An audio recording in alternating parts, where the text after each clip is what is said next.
네, 여러분 반갑습니다. 네, 유마경 전 시간에서 71페이지 상단을 보겠습니다. 소승에서는 인연법이 모두 12인연의 무명의 한 생각으로부터 일어난다고 말합니다. 하지만 그 무명은 또 어떻게 일어나는 것일까요? 능엄경에서 푸르나 존자가 이 문제를 가지고 우리들을 대신해서 부처님께 물었습니다. 왜냐하면 부처님이 온갖 것은 다 공하다고 하셨기 때문입니다. 그는 물었습니다. 만약 온갖 것이 자성이 본래 공이라면 어찌하여 호련히 산화대지가 생겨나게 된 것입니까? 다시 말해 이 세계는 어떻게 시작된 것입니까? 무명은 어떻게 시작된 것입니까? 하고 물은 것인데, 이러한 문제는 바로 대승불법과 소승불법의 가장 기본적인 문제입니다. 모든 종교에는 이 문제에 대한 처리 방법으로 참관사절이라는 문패를 걸어 놓았습니다. 왜냐하면 여기에 이르러서는 더 이상 질문이 불가능하기 때문에 단지 믿기만 하면 좋다고 말할 뿐입니다. 하지만 푸르나는 최초의 한 생각이 어떻게 온 것이냐고 기어코 묻고 싶었습니다. 부처님은 그에게 무명은 자성 본각의 영명이 발생시키는 변태이다라고 하셨습니다. 이제 이렇게 돼 있는데 다시 한번 스님이 부연 설명을 해볼까요? 이제 우리가 소승 대승이 있는데 소승 대승은 사실은 분별할 그 가치가 없는 거죠. 왜냐하면 우리가 속가의 학교에서도 우리나라 학교에서 한글을 공부하기 위해서 가나다라, 마바사를 알기 위해서 기억니은, 디글리을, 또 자음, 모음 이렇게 공부를 하죠. 근데 이것이 우리가 초기에 공부하는 것을 소승이라고 그래요. 그래서 나중에 이제 수학도 1, 2, 3, 4, 5, 6, 7, 8, 9 이렇게 10가지의 공부를 통해서 100가지를 알게 되고 10,000가지를 알게 되는데 근본은 1, 2, 3, 4, 5, 6, 7, 8, 9, 10 이것이 근본이 되죠. 한글을 알기 위해서도 기역, 니은, 아야어여 이렇게 이거를 알지 못하면 100살이 돼도 글을 몰라요. 그게 이제 한글을 아는 데 기초가 되는 것처럼 그래서 불법의 그 공부도 소승, 대승을 나눌 때 처음 공부하는 단계를 소승이라 하고 나중에 밀교까지 완전한 자기 불성을 성찰해서 견성하는 데까지를 대승이라고 그래요. 왜냐하면 자기의 성품을 보면은 일체 중생을 향한 무주상 보시가 실천적으로 드러나서 그 행을 한다 그랬죠. 그것이 대승의 본질이에요. 그러나 대승의 본질이기는 하지만 우리가 소승의 학문적인 단계, 우리가 이제 사성제에서 우리의 마음, 중생의 마음 모양새는 도대체 어떻게 생겼는가? 그것은 안이비설신의 전도망상이 오온과 만나면서 7식, 8식으로 이렇게 우주의 모든 물질계를 확장으로 일어나서 업을 형성하여서 끝없이 태어날 때마다 업이 커진다고 했는데 사실은 그것은 알고 보면 그 원인은 무명이다. 온 곳이 없다. 가는 곳이 없다. 또 이렇게 말을 하죠. 그런데 그 무명은 그럼 도대체 어떻게 일어난 것이냐? 호련히 한 생각이 일어나죠. 호련히 여기 파리가 왔다 갔다 하는데 호련히 이렇게 파리가 왔다 갔다 하니까 좋은 판단보다도 나쁜 판단이 먼저 일어나게 되죠. 중생은 상대성 원리에서. 근데 이 한 생각은 도대체 어디서 온 거냐? 이렇게 이제 부처님께 물었다는 거죠. 그래서 또 이 세계는 어떻게 해서 생긴 것이냐. 그럼 그런 무명은 어떻게 해서 시작이 된 것이냐. 이렇게 이제 묻게 되죠. 근데 이것은 소승 대승의 모든 본질은 처음 기초적인 부분과 마지막 단계에 그 해탈일 열반이라는 그 중도적인 그런 진리는 사실은 한 가지에서 소승에서 시작된 것이죠. 그래서 소승이 에서 시작된 이것은 도대체 부처님이시여 이것이 어디서 온 것이냐. 그래서 이제 최초의 한 생각은 우리가 최초의 한 생각은 그 무명은 어떻게 온 것이냐 이렇게 이제 불운하 존자가 능엄경에서 오늘은 내가 기어코 여쭤보고야 말겠다 이렇게 결단을 내리고 질문하게 되죠. 그런데 부처님이 말씀하시기를 이렇게 말씀하시죠. 최초의 그 한 생각의 그 무명은 자성 본각의 영명이 발생시키는 변태이다. 그러면 이제 무슨 말이냐면 이것이 최초의 그 무명이라는 그 한 생각은 내 안의 불성이 통팔식의 본질, 통팔식이 끊어진 그 자체에서 내 안의 불성에서 호련히 이제 발생시키는 하나의 이제 변태적이다. 그런 거는 변태라는 해석을 해볼까요? 본질에서 이제 변형이 되었다는 거예요. 본질의 뜻과 그 변질이 되었다는 거죠. 그래서 변질이 된 그 본래 바탕이다. 태라고 하는 것은 표본을 말하는 거예요. 변질되어진, 본질에서 변질되어진. 그럼 우리가 그것을 이제 이렇게 물질계에서 비유를 해볼까요? 우리가 아침에 해가 뜰 적에 처음 아침 햇살이 유난히 이 산천을 비출 적에 유난히 찬란하죠. 근데 거기에 막 금빛깔이 섞여진 것 같아. 근데 그 태양이 우리 머리 위에 왔을 때는 굳이 또 그렇지 않아요. 그래서 그것을 우리가 설명을 하자면 아침 햇살에서 그 금빛 찬란하다 이렇게 느끼는 그 시각적인 효과는 본질에서는 볼 때는 그게 없는데 잠시 빛깔이 전체적으로 드러나서 비추기 전에 오는 말하자면 착오인 거죠. 착오. 여러분이 우리 이쪽에서는 우리가 그런 걸 볼 수 없는데 우리도 어쩌다 보기는 하죠. 오로라를 볼 수 있는 나라가 있죠. 그 오로라와 같은 거예요. 원래 오로라는 빛이 그런 빛깔은 없는 것인데 우리가 말하자면 찬물과 뜨거운 물을 이렇게 컵에 부어보면 이렇게 눈에 보이게 드러나게 큰 그릇에 부어보면 이렇게 어리는 걸 볼 수 있죠. 근데 사실은 그 어리는 것은 사실은 그 본질은 없는 거예요. 그냥 찬물은 찬물이고 뜨거운 물은 뜨거운 물 뿐인데 찬 것과 어린 것의 에너지 교류가 일어날 때 어리는 모습이 보이죠. 그것도 이제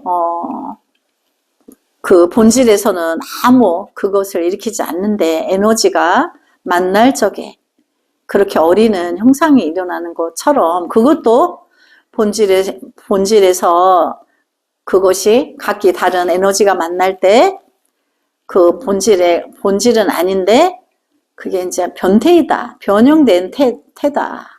변질되어 있는 그 모양새다. 그렇다는 거죠. 그런 것처럼 또 오로라가 일어나는 것처럼 본질은 없는 것인데 이제 그것을 오로라라고 하면서 우리가 눈으로 물질계에서 우리 그 색 안으로 그걸 볼 수가 있죠. 그것도 본질에서부터 일어난 변형된 형태라는 거예요. 그래서 변형된 형태를 우리가 변태 이렇게 해석을 하죠. 그러나 본질에서는 그게 본질에서 나온 거다. 그래서 우리의 이제 무명이라는 것은 자성 본각의 영명이 발생시키는 변태이다. 그래서 태양이 우리 지구를 비출 적에 투명한 빛으로 오는데 우리는 비가 오고 나서 태양 반대편에 무지개가 뜨죠. 그 무지개도 하나의 그 본질에서 비춰지는 그 변태적인, 변형적인 형태인 거죠. 그 변형된 형태. 그러나 그게 어디서 오느냐? 본질에서 온다는 거죠. 그리고 우리가 말하는 본질은 우리 자성의 불성에서 비춰지는 미혹한 변형, 미혹으로 변형된 진리가 아닌 거죠. 진리에서 벗어난 미혹한 그 하나의 이제 변형적인 형태이다. 진리와 다른 그 모순적인, 모순이라기보다는 진리와는 다른 그런 모양새로 무명이 와서 우리를 안이비설신의 전도망상이 일어나게 한다는 거죠.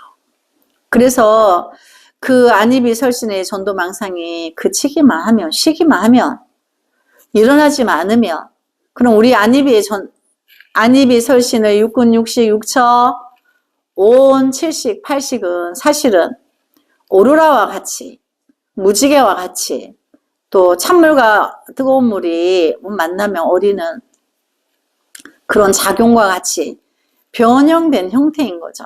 근데 그것을 그 상황이 종료되기만 하면, 그 분별하는 작용이 그치기만 하면 자기의 본래 불성을 만나서 그것이 쉬어지기만 하면 무한대의 지혜 작용이 일어나서 미혹을 다 바룬다는 거예요. 그래서 굉장히 이제 누구나 다 가졌던 의문에 대해서 부처님이 이렇게 설명을 해주셨는데 모든 사람들이 놀라게 되죠. 그래서 오래 지나면 다시 무명이 생겨납니다. 부처님은 더 이상 설명하지 않았고 불어나도 더 이상 묻지 않았습니다. 그러니까 이제까지는 진리는 선악을 초월한 데 있다. 통팔식이 쉬어야 된다. 다 그쳐서 이제 나의 불성을 만나면 자기의 미혹을 거둘 수가 있다. 그런데 그러면 그 원수 같은 그 무명 한 생각은 통팔식을 일으키는 그 어디서 왔는지 모르는 그 한 생각으로 인하여서 처음에 눈에 보이는 건 있다, 안 보이는 건 없다 이렇게 분별이 일어나죠. 그 무명이. 그 다음에 어떤 것은 좋다, 어떤 것은 나쁘다 이렇게 두 번째 번뇌가 일어나죠. 그 다음에 선악이 일어나요. 그러면서 이제 전도망상이 84,000가지로 일어나게 되는데 그건 도대체 어디서 온 거냐 하니까 부처님이 자기 안에 자성의 본래, 불성의 자성의 본질에서 그것이 분별하는 것이 후련히 일어나서 그 변형적인 형태로서 진리와는 다른 그 작용인 거다.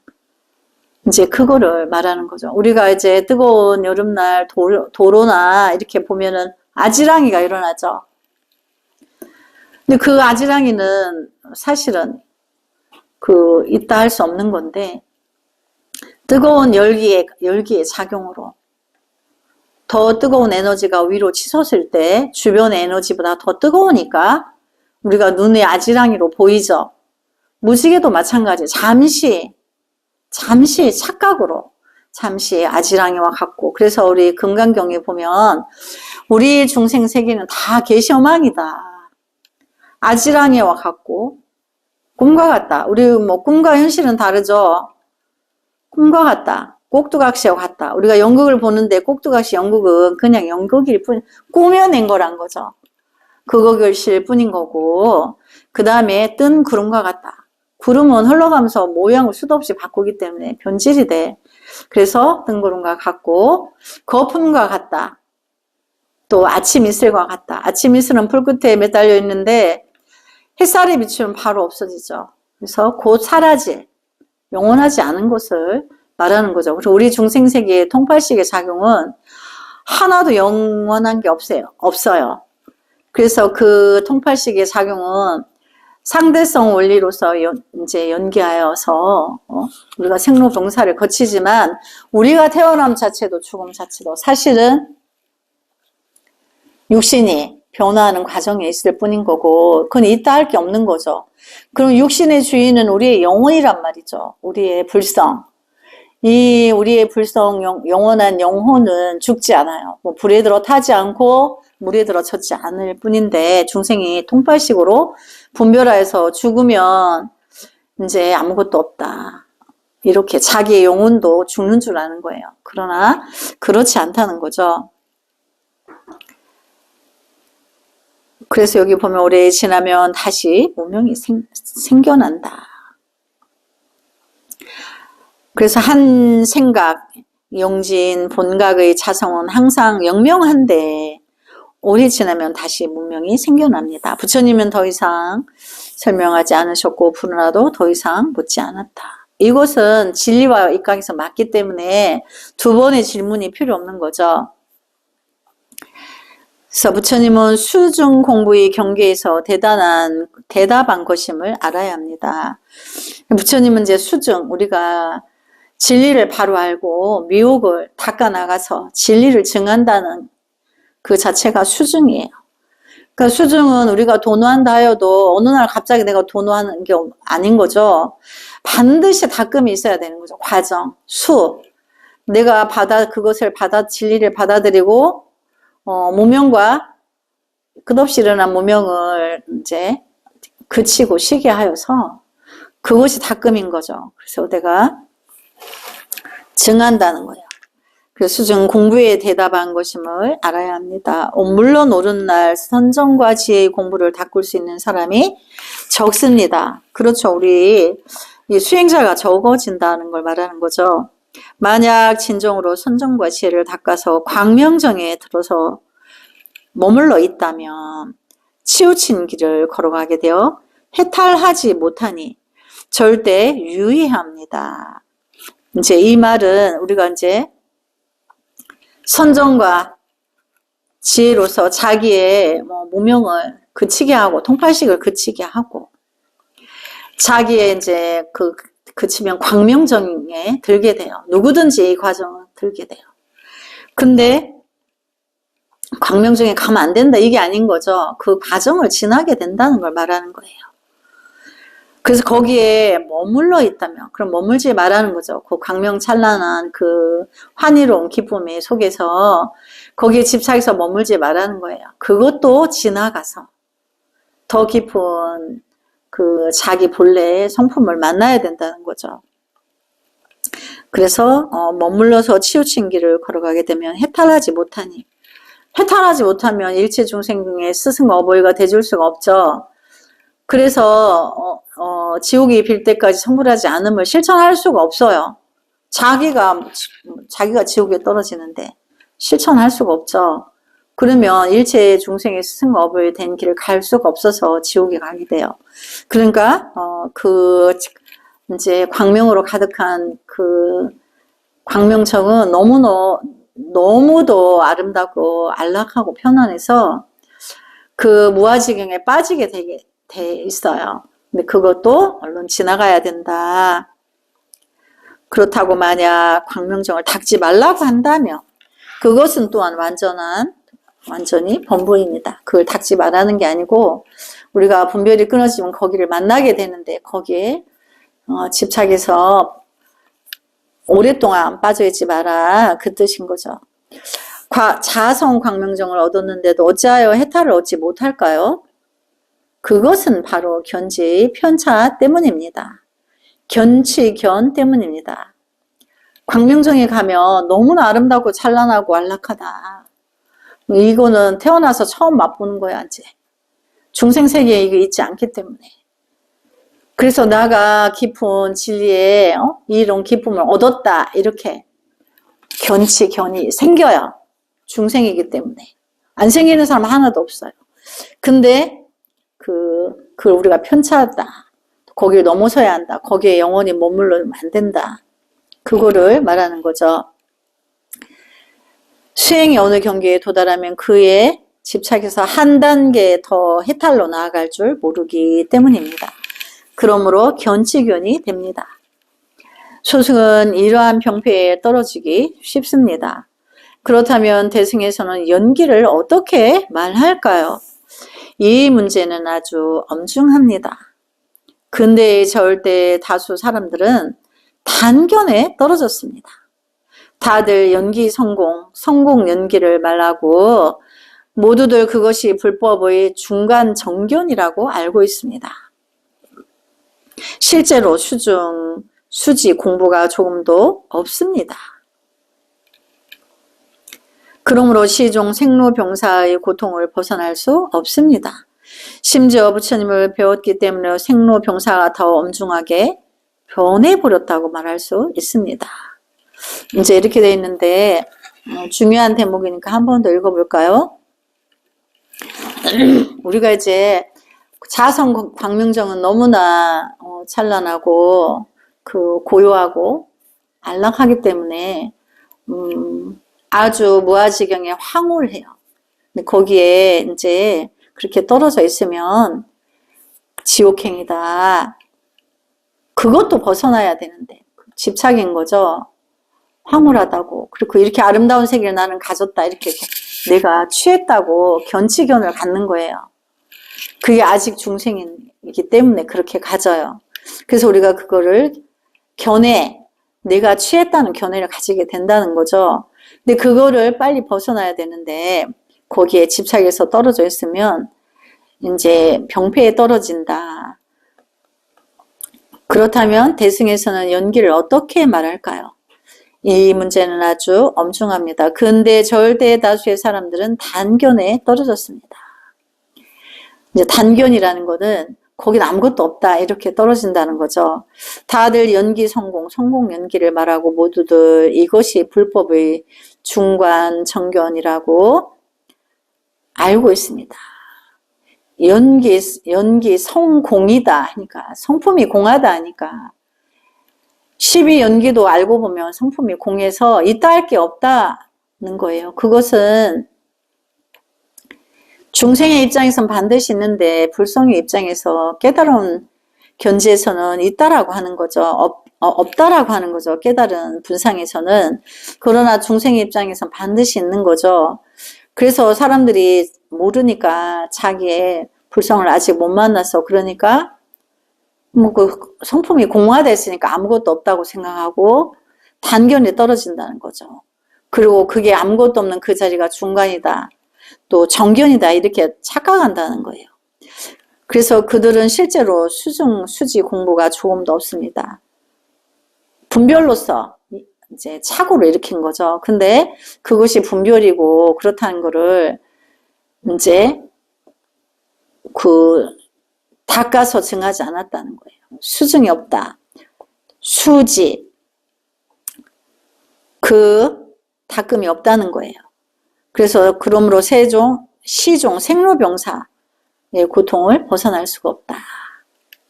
아직 중생기에 떨어져 있다는 거죠. 심지어 부처님을 배웠기 때문에 생로병사가 더 엄중하게 변해버렸다고 할 수 있습니다. 왜 그럴까요? 그 이유는 자신들의 저술이나 발언, 설법이 더욱 잘못된 인과를 범함으로써 사람들의 해명을 끊어 놓았기 때문입니다. 그렇죠. 자기가 자기의 진정한 완전한 불성을 체달하기 전에 학식으로 공부해서 자기의 짧은 견해로 헤아려서 책을 저술하고 발언 또 설법도 해놨는데 그게 잘못됐어요.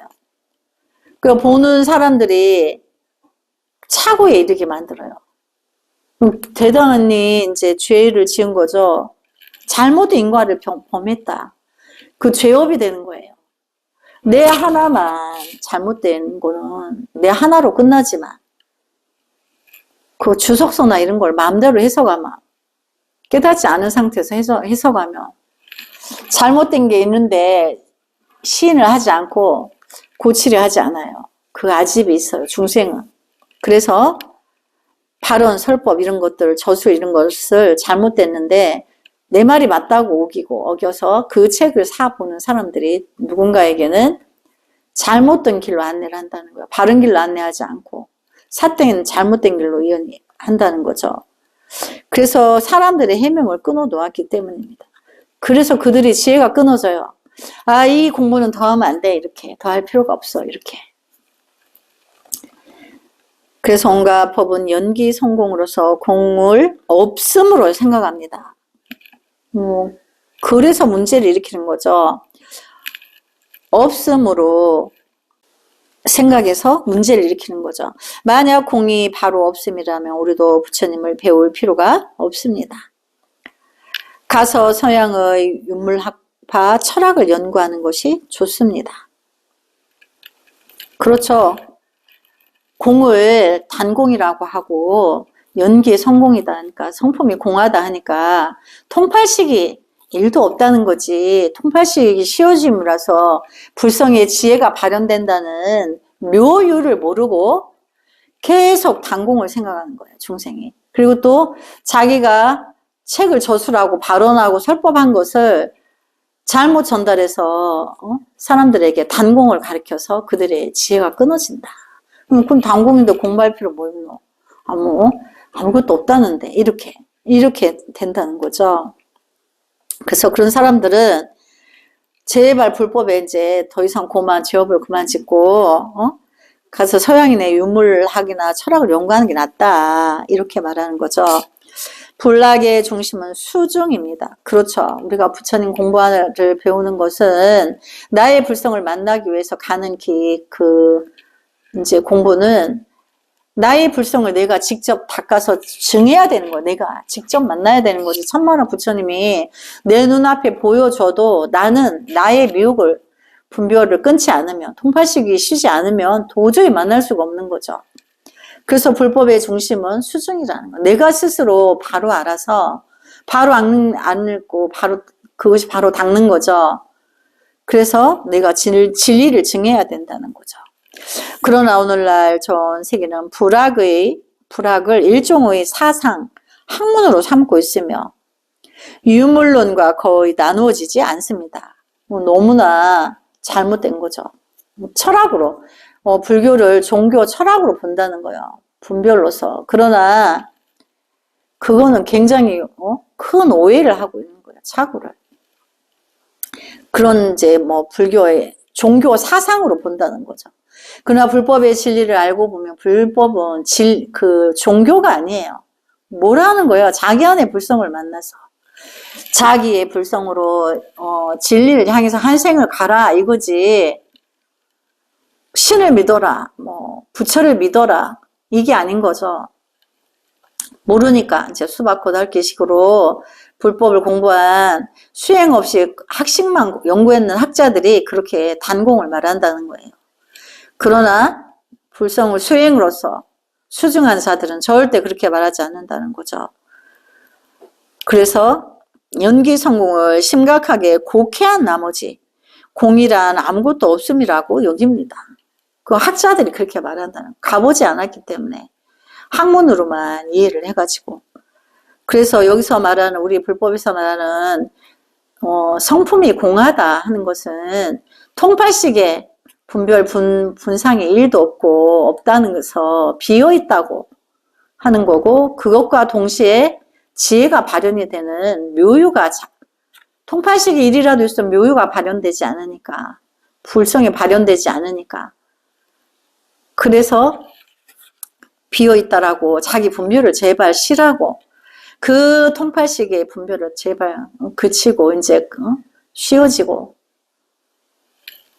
끊으라고 하는 거죠. 그래서 연기 성공을 심각하게 곡해한 나머지 공이란 아무것도 없음이라고 여깁니다. 없음은 절대로 공이 아닙니다. 없음은 단견입니다. 그냥 없다, 아무것도 없다고 하는 단견. 그 단견은 불성이 아니라는 거죠. 부처님은 말씀하시기로 온갖 법은 모두 인연소생이라고 말씀하셨습니다. 이 말씀은 당연히 잘못이 없습니다. 그러나 주의해야 합니다. 인연소생이란 본체가 작용을 일으키는 것을 말합니다. 현상계의 것들, 응용면의 것들은 모두 연기입니다. 인연 소생입니다. 그러나 자성기는 결코 연기가 아닙니다. 그렇죠. 자기 안의 묘유는 연기가 아니에요.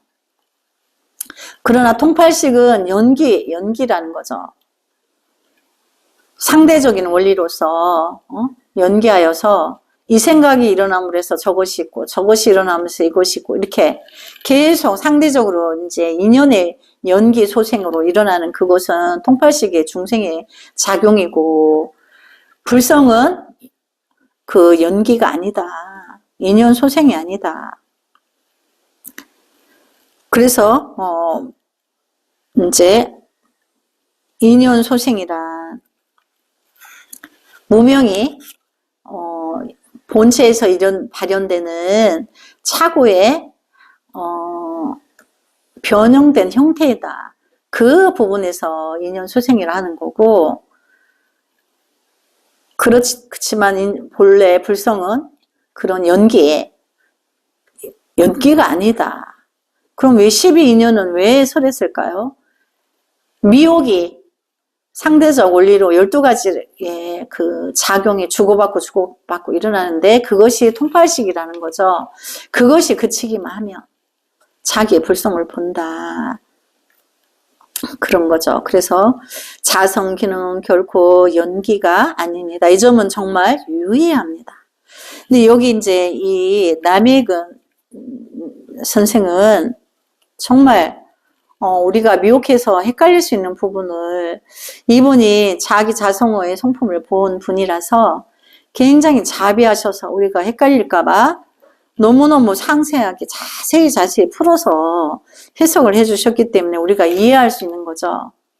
근데 이제 모든 이제 스님이 볼 때 이렇게 풀이해 놓지 않았어요.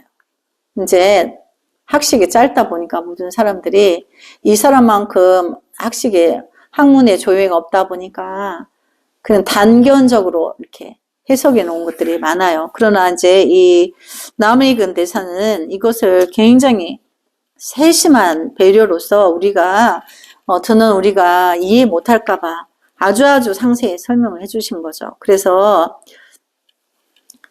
자성기는 기능은 결코 연기가 아니다. 인연소생은 12연기다. 12연기는 통팔식 안에 보섭이 되는데 그 분별이 쉬면 자기 자성의 성품을 그 성품이 공한 것을 만남과 동시에 묘유가 발현이 된다는 것을 말하는 거죠. 그래서 이 점은 정말로 유의해야 합니다. 하지만 우리가 자성 기능을 현대적인 언어로 말하는 것이지만 하나의 자성이라는 데 집착해서도 안 되며, 왜냐하면 언어나 문자로 그 자기의 본래 성품을 말할 수 없다 그랬죠. 그래서 자기가 직접 가봐야 되는 거예요. 하나의 기능이라는 데 집착해서도 안 됩니다. 왜냐하면 집착이 있다면 곧 잘못이기 때문입니다.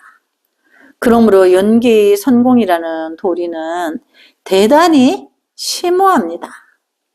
그렇죠. 이제 연기다 하면 우리 중생의 작용이 말하는 거예요. 근데 그 성품은 본래부터 공하다. 사실은 있다라고 할 게 없는 거죠. 그림자고 꼭두각시와 같고 아지랑이와 같고 물거품과 같고 그렇다는 거죠. 그래서 하나의 자성이라는 데 집착해서도 안 된다. 집착하면 잘못이 있기 때문이다. 자, 여기까지 오늘 공부하고 다음 시간에 이어서 하겠습니다.